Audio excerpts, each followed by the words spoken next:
ताकि अच्छा लगे आप सभी के। आइए ठाकुर जी।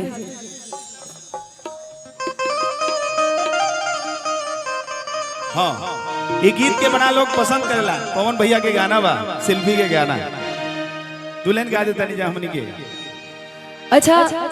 कल्लू जी ने कहा कि आपके पिताजी हमारे ब्लॉग को देखते हैं और सच में हमके ना पता है कि जब से हमारी शादी भल तब से हम ब्लॉगिंग करल भी शुरू कर देनी और गाना के साथ साथ ब्लॉगिंग से जन हम दोनों के प्यार मिलेला, ये हमने खातिर बहुत ही सौभाग्य के बात बा। तो जितना भी लोग हमने के ब्लॉग देखेला तहे दिल से बहुत बहुत शुक्रिया। आई ये गाना भी उम्मीद करते हैं ठाकुर जी के साथ आज परफेक्ट हो जाए। हाँ, हो जाए। आई है तो हमारी शादी 2 साल हो गई, लेकिन प्यार कम नहीं है हल्का। प्यार कम नहीं है, मैं वो बात नहीं बोलूंगी। आप पैसा मत बोल दीजिए। हाँ, हमारा प्यार कम नहीं है, लेकिन इस गाने में जो भाव है वो क्या है। हाँ, गाना का भाव में तो शिल्पी और पवन भैया के सेट हो जाए। चल ए राजा पहले नियान नहीं मानेला है अपना में हर के गर लेखा जानेला तका में भइल बबलम रोरा प्यार में तच जाए को सिंगार के न आनेला गोरी हो राजा हो कि सिलावट पर चूड़िया फोरे लुए जान, सिलावट पर चूड़िया फोरे लुए जान कि अपना राजा जी के दिलवा काहे तूरे लुए जान, अपना राजा जी के दिलवा काहे तूरे लुए जान। ए राजा पहले नियान नहीं मानेला अपना में हर के गैर लेखा जानेला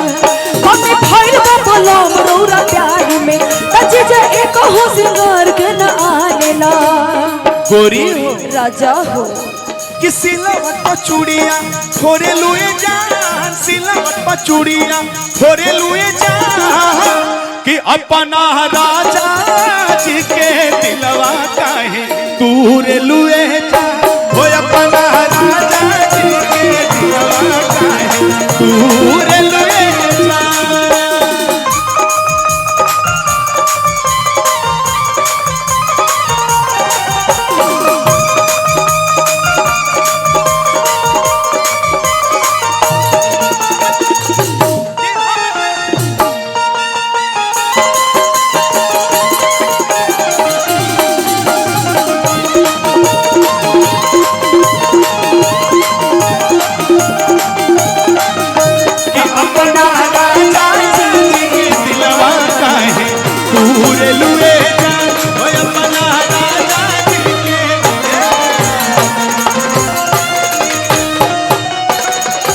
गोरी हो राजा हो कि सूट लेके आई कि कीन दी साड़ी आवा न बैठ चालू कर दी गाड़ी हो कर दी गाड़ी।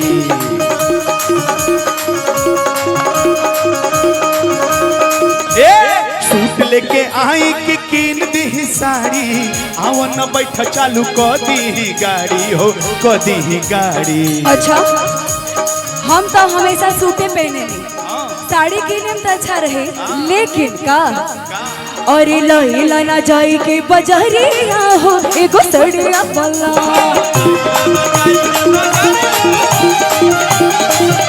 त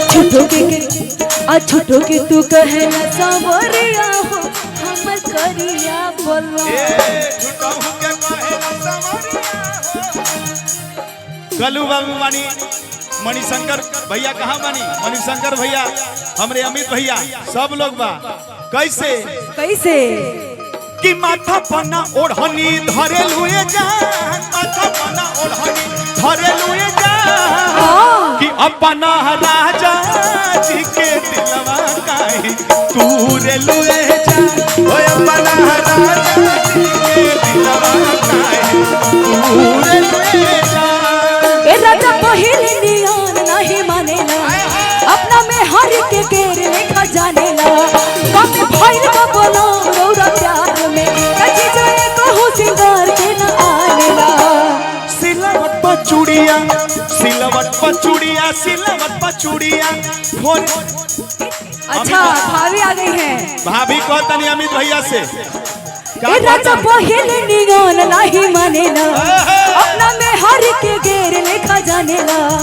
कमे भइल बोलम रो रो प्यार में अच्छे जाए कहूं सिंगार के नानेला सिलवट पर चूड़िया फोरे लुए जान सिलवट पर चूड़िया फोरे लुए जान कि अपना राजा जी के दिलवा काहे पूरे लुए जान ओए अपना राजा जी के दिलवा काहे पूरे लुए जान राजा जी के दिलवा काहे पूरे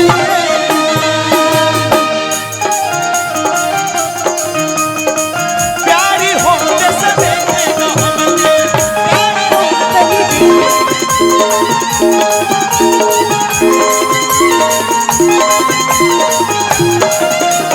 देखे त हमके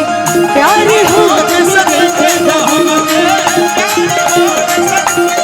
अपना राजा जी की दिलवा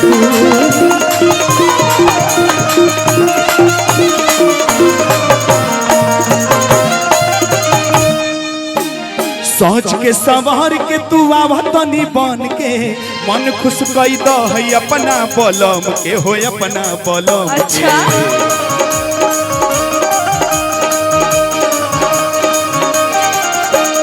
सोच के सवार के तू आवतनी बन के मन खुश कई दो है अपना बलम के हो अपना बलम के तब हरी लहर जाके लुटी हो तब सके बला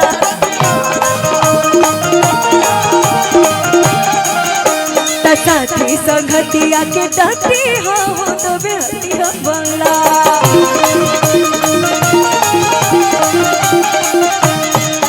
अलका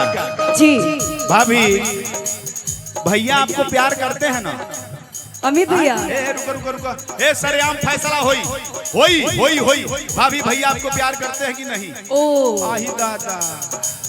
ये गीत आपे पर बनले हो क्या भैया अन्याय कर दिए यार इसीलिए आगे की लाइन भाभी पे भाभी हाँ भैया कह रहे बिना प्यार किए चमक रही है तय कर मतलब ही बा कि तेरी तेरी मुहावा फेरे लुए जान तेरी तेरी मुहावा फेरे लुए जान कि अपना राजा जी के दिलवा काहे पूरे लुए जान ओए अपना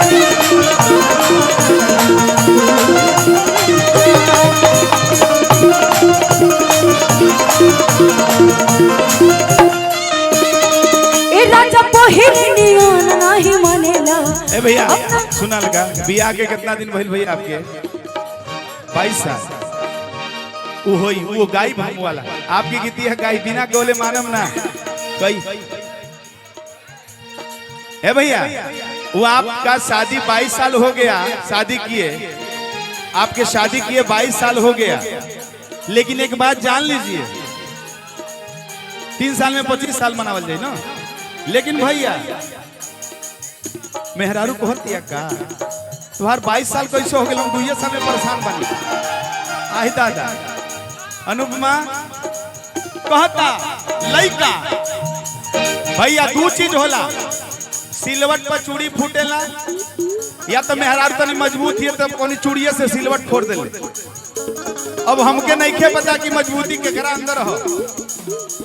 कि सिलवट पर आए हाय सिलवट पर चूड़िया फोड़ लुए जा अरे सिलवट पर आए हाय हाय हाय सिलवट पर आए हाय हाय सिलवट पर चूड़िया फोड़ लुए जान सिलवट पर चूड़िया फोड़ लुए जान कि अपना राजा